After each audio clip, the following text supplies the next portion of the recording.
Après les besoins quotidiens et après ce qui vient d'être dit sur le progrès social et environnemental, on va donc passer à l'accès effectif à nos droits. Favoriser le vivre ensemble, c'est le premier point de cette séquence. Du foyer Péan de Mulhouse, Ambre va nous dire ce qu'elle a retiré du travail qui a été effectué. Alors, bonjour à tous. Les jeunes ont conscience que le harcèlement de rue, il existe. Elles en sont souvent victimes et sont démunies face à cela. Les solutions contre cela, c'est la sensibilisation, l'information et prévention au collège et au lycée, voire même à l'école primaire. Les sanctions pénales avec une amende sévère pour les harceleurs. Pour les sensibilisations, c'est afficher à portée de vue dans les villes qui sensibilisent à tout le monde. La prévention au collège et lycée, des heures consacrées pour stopper le harcèlement de rue et mettre en avant les risques. Des amendes sévères au moindre signe d'harcèlement. Et c'est tout. Mais c'est déjà beaucoup. Merci, bravo Ambre, merci. Pour l'APF France Handicap, Hélène d'abord et ensuite Jean-Pierre. Alors on commence par Hélène.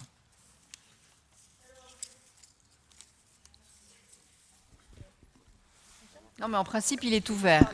Voilà, allez-y. Alors je voudrais commencer par un premier constat, une première phrase qui me paraît évidente mais autant le rappeler. Nous sommes tous dans cet hémicycle pour le respect des droits et libertés fondamentales.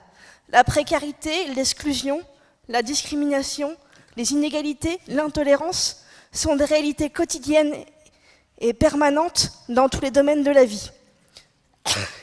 Et notamment pour les personnes en situation de handicap.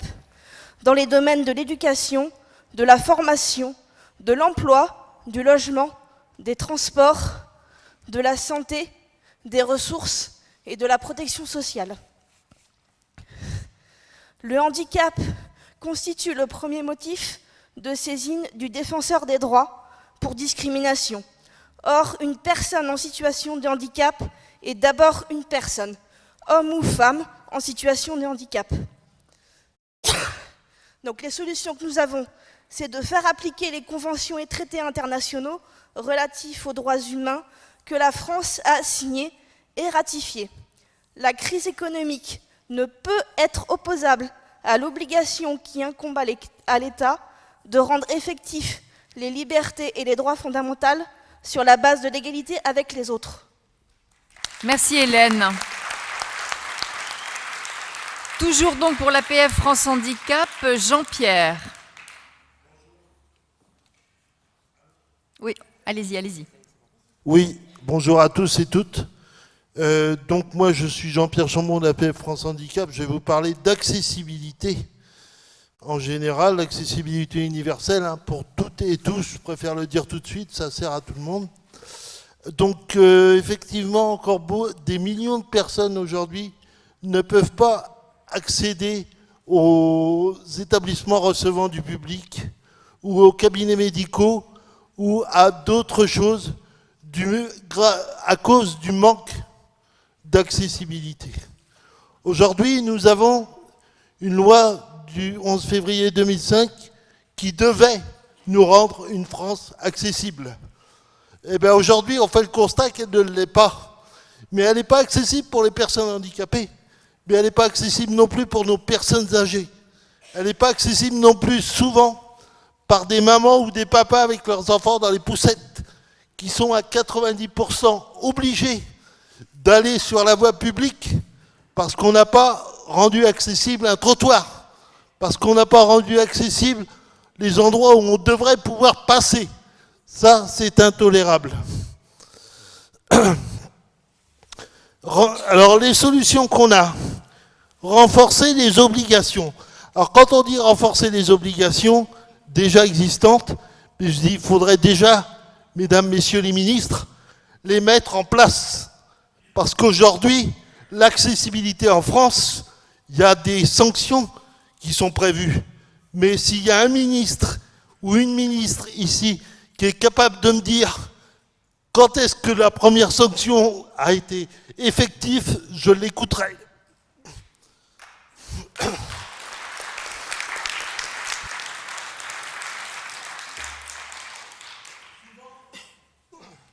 Souvent, on nous parle d'accessibilité, on nous parle de coûts. À ce niveau-là, je voudrais dire à AP France Handicap, quand on rend un logement accessible, même si certains ministres qu'on a pu entendre dire si on rend tout accessible, les salles de bain seront plus grandes que les chambres, j'espère que les enfants de ce ministre ne vivent pas dans 5 mètres carrés. Merci. Merci Jean-Pierre. Toujours sur le vivre ensemble, Carpera du SAMU social de Paris.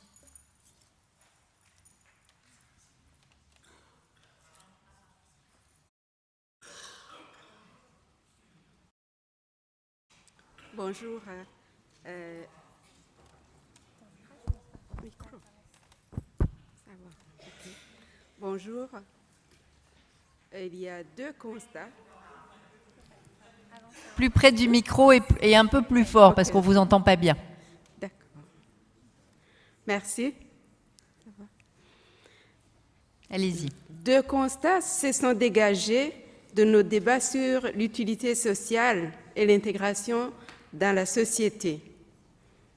Premier constat, c'est la volonté des personnes de se rendre utiles à la société, ainsi que la nécessité de soutenir l'épanouissement des personnes et de chercher à savoir de quoi elles sont capables, quel que soit leur profil et les compétences de chacune. Deuxième constat, une société plus inclusive, autrement dit, la prise en compte de nombreux obstacles que les personnes rencontrent, notamment en matière de compréhension du français, en matière d'accès au numérique face à l'ultra-dématérialisation du service public et en matière d'accessibilité pour les personnes handicapées. Les solutions proposées s'expriment comme suit. Primo, favoriser l'entraide entre pairs, développer les espaces de rencontre pour permettre une entraide directe entre personnes vivant dans des situations semblables, par exemple, des liens directs entre personnes ayant fait les démarches et ceux qui sont en cours ou qui ne savaient pas, et permettre aux personnes en situation irrégulière d'être bénévoles dans une association. Secondo, multiplier les dispositifs d'apprentissage du français actuellement insuffisants et développer l'apprentissage dématérialisé dans les centres. Tertio, améliorer de manière globale l'accessibilité pour les personnes handicapées et engager une réflexion spécifique sur la prise en compte du handicap dans les dispositifs de l'inclusion sociale. Merci Carpera. Comment mieux accueillir et intégrer les personnes étrangères? Khalidja va commencer d'Emmaüs Solidarité.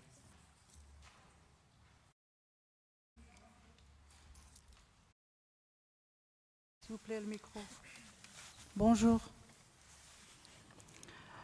Je me présente, je m'appelle Kodja Magda, je présente Emmaüs Solidarité. Voilà, qu'est-ce qu'on a voulu proposer? Améliorer les conditions d'hébergement, faire attention au déplacement des familles. À chaque fois, ça peut être pénalisant. Donner l'hébergement géographiquement en rapport avec les démarches faites au départ. Exemple, exception les enfants dans les écoles. Régulariser les personnes actuellement bloquées dans les centres faute de papier. Solution, obtenir les papiers sur courte durée, renouvelables, exemple 1 an, si bonne conduite. Obtenir des formations gratuites et pouvoir accéder facilement à un emploi. Pas de papier, pas de travail, pas de revenus, comment vivre? accueillir et héberger dignement, mieux repartir sur tout le territoire, c'est la solidarité nationale. Favoriser les bilans de santé et l'apprentissage du français. Scolariser automatiquement les enfants dès leur arrivée sur le sol français. Et merci.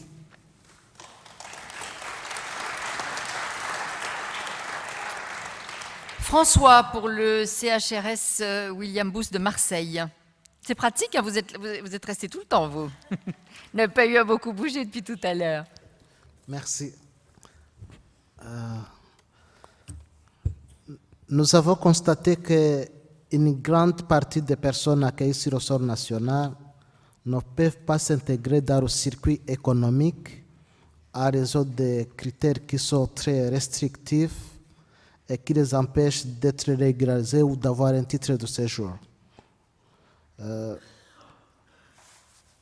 Et nous avons constaté aussi qu'il y a une grande partie des Français ou étrangers qui n'ont pas besoin de titre de séjour, qui ont le droit de travailler, mais qui sont en précarité ou sans abri. Alors, nous proposons la régularisation des sans-papiers et leur permettre de contribuer à l'économie du pays et à l'intégration par le travail et la formation. Nous proposons aussi d'augmenter le nombre de parcs d'hébergement pour les sans-abri. Merci. Merci à vous, François. Pour le CRPA BFC, Charla.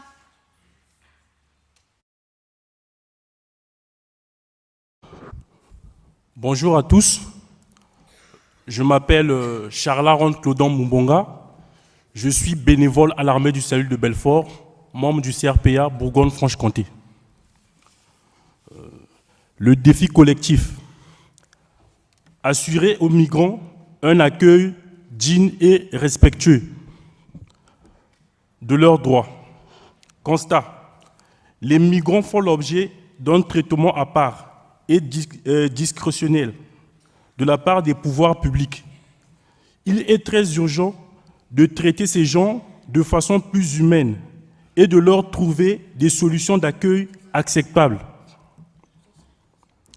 Les travailleurs sociaux qui les accompagnent n'ont pas le temps ni le pouvoir pour faire avancer leur démarche. La procédure de demande d'asile est complexe et vicieuse. Elle détruit les êtres humains. Dans les médias, les migrants sont pointés du doigt, alors que la vraie vie, ils en manquent de tout. Une alimentation minimale et correcte, des papiers d'identité, la formation et le travail. Il faut plus de respect des droits de ces personnes afin de leur donner leur dignité. Il ne faut plus fermer les yeux. Nous proposons 4 solutions. Réaliser une expertise complète et objective de la gestion administrative de la demande d'asile en associant les personnes concernées. Accorder une aide financière adaptée pour leur démarche et leur minimum vital quotidien. Accorder un droit au travail automatique aux demandeurs d'asile, c'est-à-dire que toutes les personnes, dès lors qu'elles entreprennent une demande de titre de séjour ou d'asile, doivent avoir droit à trouver un emploi. Instaurer une reconnaissance internationale des compétences des travailleurs européens et non européens, avec un système d'équivalence des diplômes et ne faire qu'une validation des acquis pour une petite part de la profession. En définitive, je voudrais tout simplement dire merci pour ce merveilleux séjour en région parisienne, parce qu'on revient quand même de loin. je reviens plus précisément de Belfort. L'accueil chaleureux que vous nous avez témoigné nous va droit au cœur. Nous sommes heureux d'avoir partagé avec vous ce moment de bonheur. Et nous vous remercions de votre chaleureuse présence. Merci, j'en ai terminé. Merci Charla. Mariem pour le SAMU social de Paris.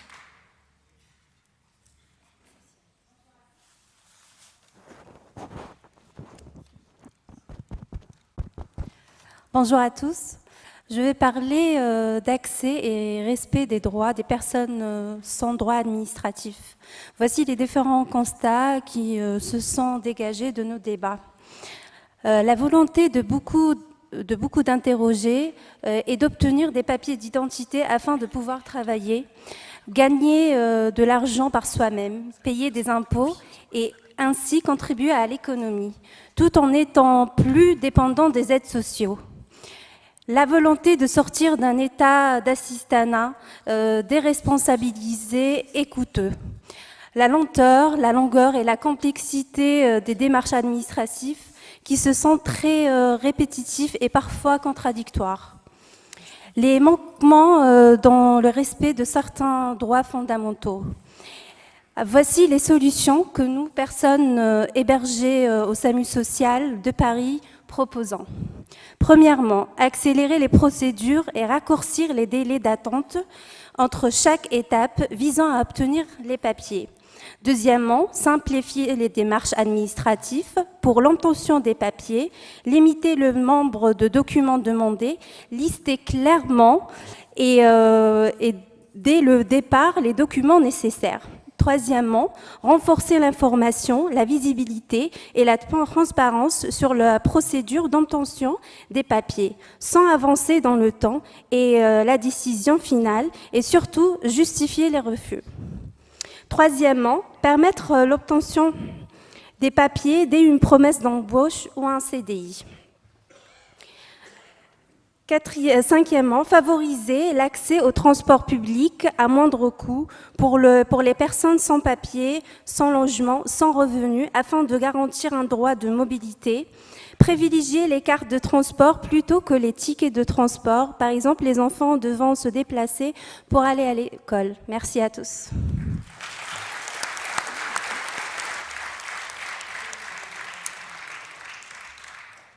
Les points validés par le CNPA.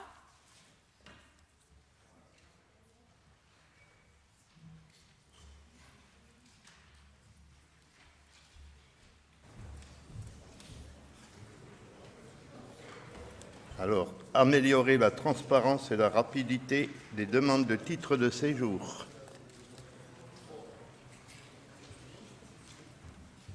Il y avait un deuxième point, je crois.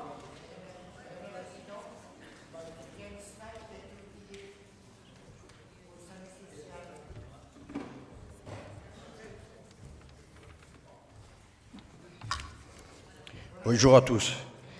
Intégrer la formation aux Français dès la période de demande d'asile. Merci. Là aussi, validation. Alors, comment être soutenu pour accéder à ces droits? Brigitte, du CNPA.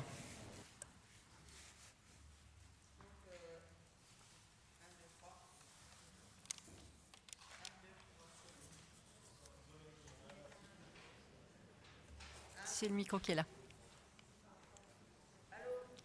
Allez-y, parlez, comme ça on va savoir si votre micro est ouvert. L'accueil physique dans les services publics diminue du fait de du tout numérique. Il est insatisfaisant sur le plan de relations humaines, regard dévalorisant, position de dominant sachant. Les délais de traitement des dossiers sont longs et il est difficile d'obtenir des informations fiables et compréhensibles. Nos solutions. Formation des agents d'accueil, prise en compte de la dimension humaine, lutter contre les priorités, les a priori et les stéréotypes.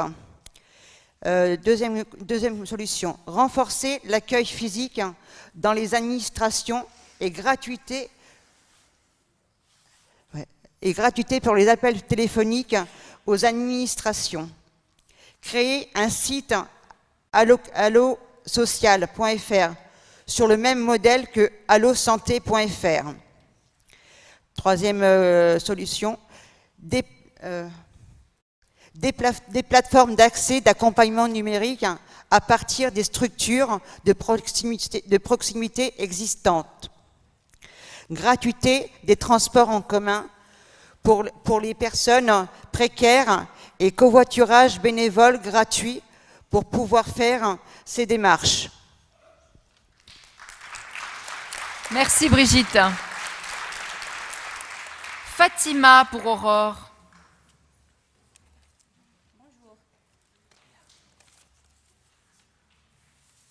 Bonjour à tous. On constate fracture numérique, administration trop complexe, lourdeur administrative, par exemple les délais, manque d'information des professionnels, pas forcément d'orientation vers des professionnels précis sur ces sujets, accès aux démarches en ligne qui compliquent et met des personnes à l'écart. Les propositions. Investir pour l'accès aux droits pour toutes et tous, développer une politique contre l'illettrisme numérique en facilitant par exemple l'accès à des ordinateurs, mieux former les professionnels, former au numérique et aux démarches.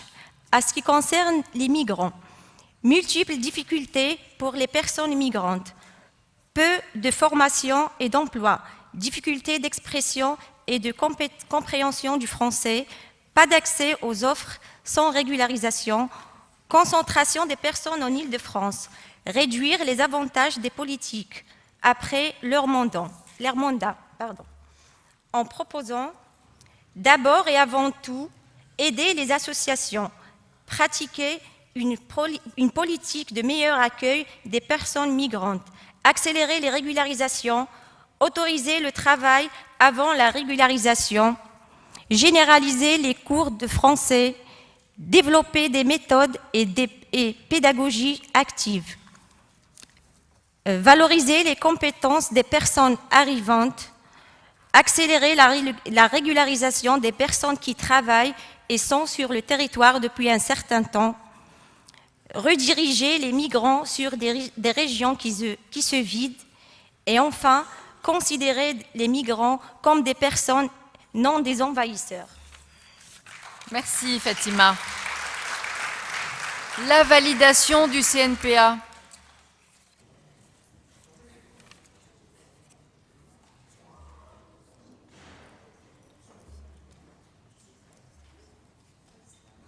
La validation, il n'y a pas de validation? Ben là, et là, il n'y a rien. Donc là, normalement, il devait y avoir une validation. Alors, qu'est-ce qu'on fait s'il n'y a pas de validation?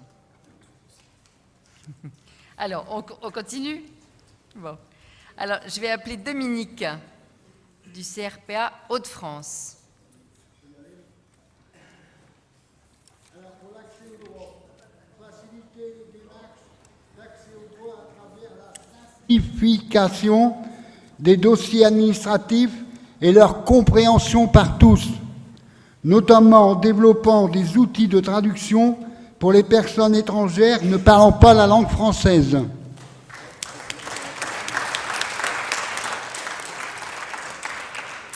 Merci Dominique. Ambre, à nouveau du foyer Péan de Mulhouse. Alors, les procédures administratives sont complexes et parfois incompréhensibles. Les jeunes ne savent pas qui solliciter pour demander de l'aide et des réponses, que ce soit via Internet ou au guichet. La confidentialité n'est pas toujours respectée au guichet dans les lieux publics, la CAF, commissariat, poste, mairie.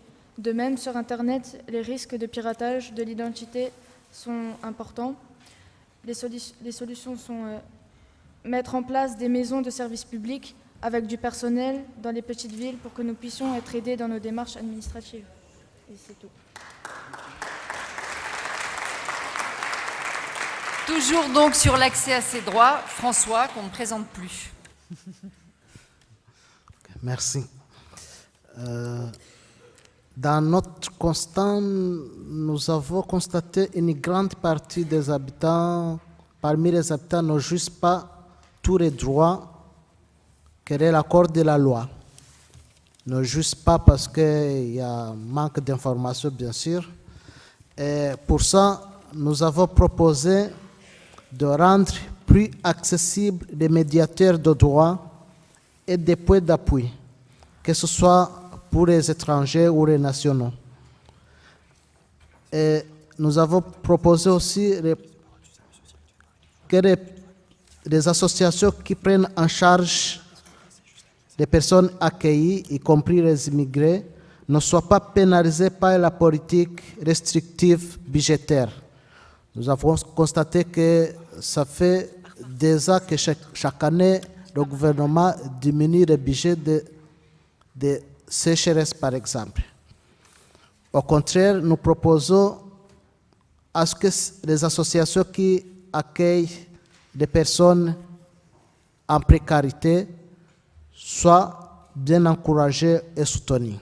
Merci. Merci François. Petit rétropédalage, retour en arrière avec Barbara du SAMU social de Paris. Car il y avait 2 volets. On en a zappé un. Concernant l'accès à la formation et au travail, les 2 constats dégagés sont les suivants. 1. Nombreux obstacles à l'accès à la formation des personnes de nationalité étrangère, notamment l'accès à l'université. 2. Le sentiment d'injustice concernant la reconnaissance des diplômes étrangers et les difficultés d'obtenir des équivalences constituent un frein réel à l'emploi. Les solutions proposées. Primo, permettre un accès inconditionnel à la formation universitaire en abolissant tout frais de scolarité pour accéder à l'université, en différenciant la procédure pour le titre de séjour et la procédure pour pouvoir étudier et en assouplissant les formalités administratives permettant de passer les examens. Secondo, améliorer l'accès au travail en facilitant la reconnaissance des équivalences, notamment élargir les équivalences des diplômes étrangers dans le cadre de commissions d'équivalence accélérées.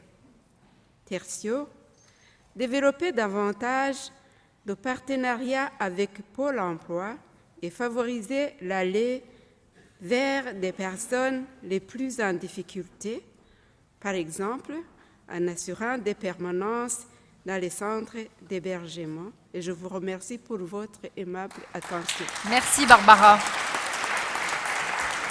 Charla du CRPA BFC. Charla.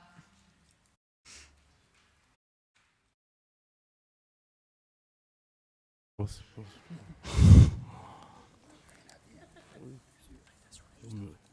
mais c'était parce que non, lui, en fait, par rapport au thème que j'ai choisi, c'était non, j'étais juste là. En fait. Ah non, c'est qui me remplace en fait. C'est une continuité, c'est son thème à elle en fait. C'était elle en fait de continuité. Il est où? Ah ouais, c'est bon. Ouais, c'est bon, je m'excuse. Je m'excuse. J'ai eu peur, tout à coup j'ai cru qu'il avait disparu. Oui, oui.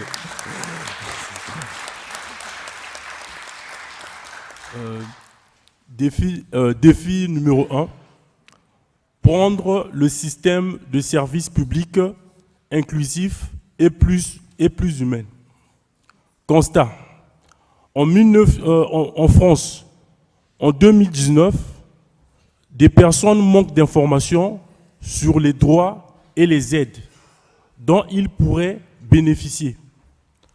En France, en 2019, ces personnes n'ont pas recours à des aides dont elles n'ont pourtant droit. Même les professionnels sont mal informés. En France, en 2019, les jeunes de moins de 25 ans ne peuvent pas bénéficier les mêmes aides que les autres adultes. En France, en 2019, le labyrinthe administratif existe toujours. Les personnes vivent difficilement les délais de traitement de leur dossier sans aucune explication donnée. Un manque de transparence évident. Au guichet des administrations, les personnes en situation de précarité subissent des discriminations.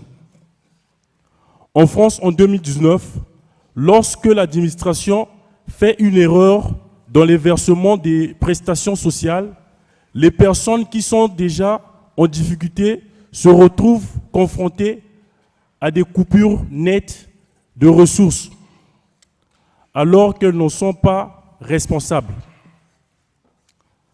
Le système de services publics et les droits sociaux ne doivent exclure plus personne, doit avoir plus de considération pour des personnes. C'est le système tout entier et ses agents qui doivent changer leur regard sur les usages les plus précaires.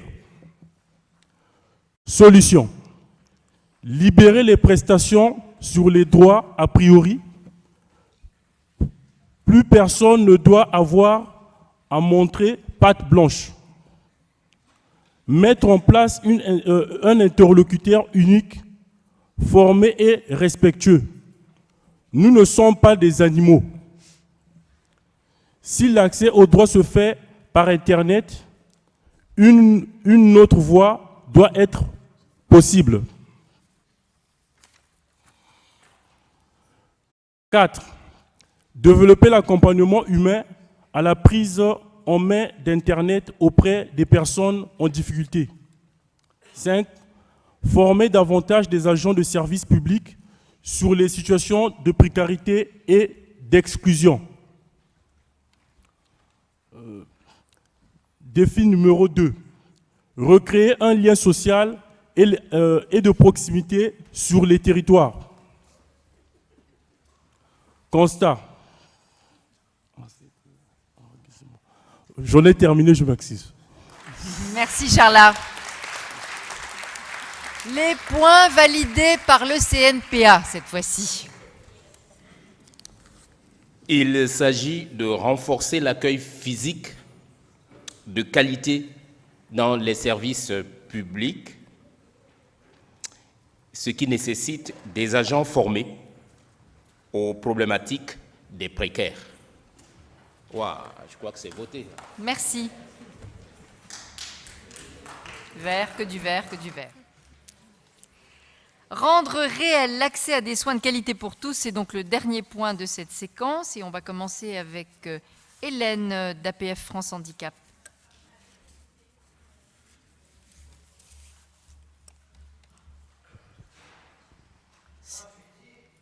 Ah, c'est pas Hélène, hein, là, apparemment. Non, non. Ah, c'est une autre, pardon, alors, c'est une autre validation, pardon. J'avais quand même des... Non, allez-y, je vous en prie. Allez-y,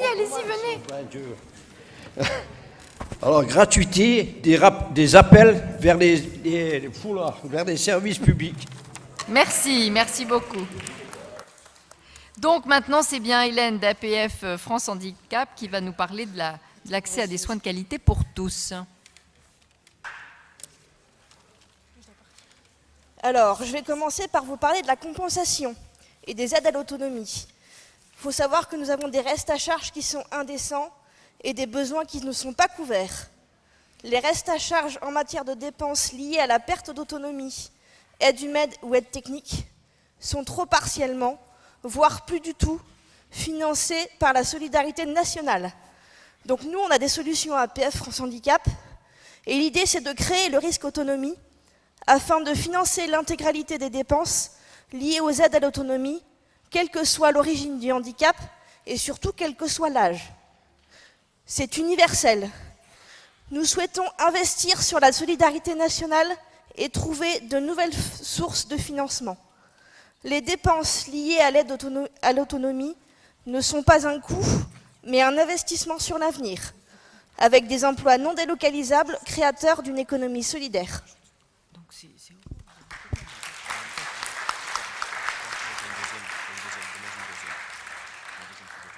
Est-ce qu'il y a une deuxième prise de parole de l'APF France Handicap? Oui. On continue.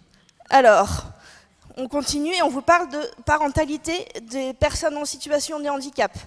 Pour vous dire que être parent et en situation de handicap, c'est un double défi. Car ce sont des défis psychologiques, matériels et financiers à relever en permanence. Les premières consultations avant accouchement, l'éducation dans les premiers âges de la vie. Donc nous, pour les solutions qu'on souhaite vous proposer, on avait l'idée d'élargir le périmètre de la prestation de compensation du handicap à l'aide à la parentalité pour les personnes en situation de handicap, tout comme pour toute autre activité domestique, dont l'aide ménagère. Merci Hélène. Assiatou pour Aurore. Bonsoir à tous. Je me présente à vous, moi c'est Ba Assiatou. Nous, Aurore, notre constat,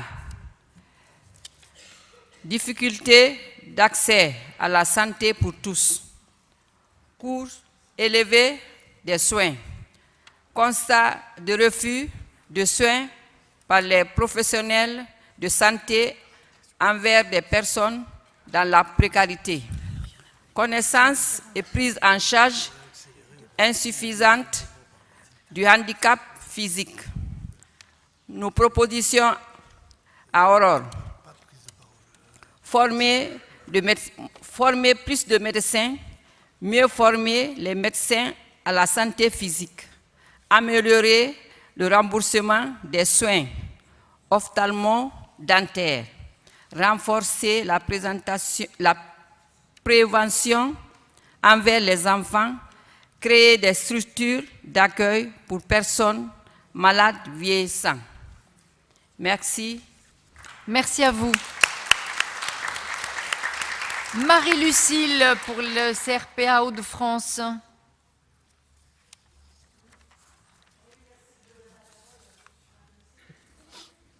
Parlant d'accès aux soins, nous proposons le droit à chaque personne d'avoir les soins de qualité, la réévaluation des plafonds d'aide de remboursement de CMU et CMUC, l'enclenchement, pardon, excusez-moi.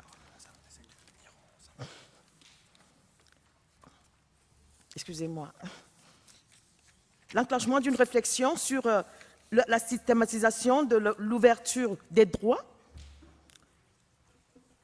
les informations administratives et démarches pour la CMU, qu'elles soient les mêmes pour toute personne, l'automatisation des renouvellements en optant pour un renouvellement de fait s'il n'y a pas de changement. Faire des démarches de renouvellement en ligne, tout en conservant la documentation papier. Merci. Merci Marie-Lucille. Les points validés par le CNPA, 2 points, donc peut-être 2 personnes, pour nous le dire, je ne sais pas. Alors, attribution automatique de la CMUC à l'attribution du RSA. Merci. Validé, archi-validé. Deuxième point.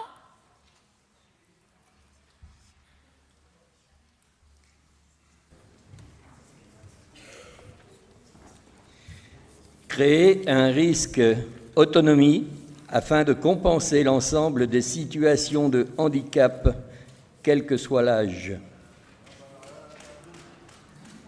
10 fois. Vous votez 10 fois. Merci beaucoup.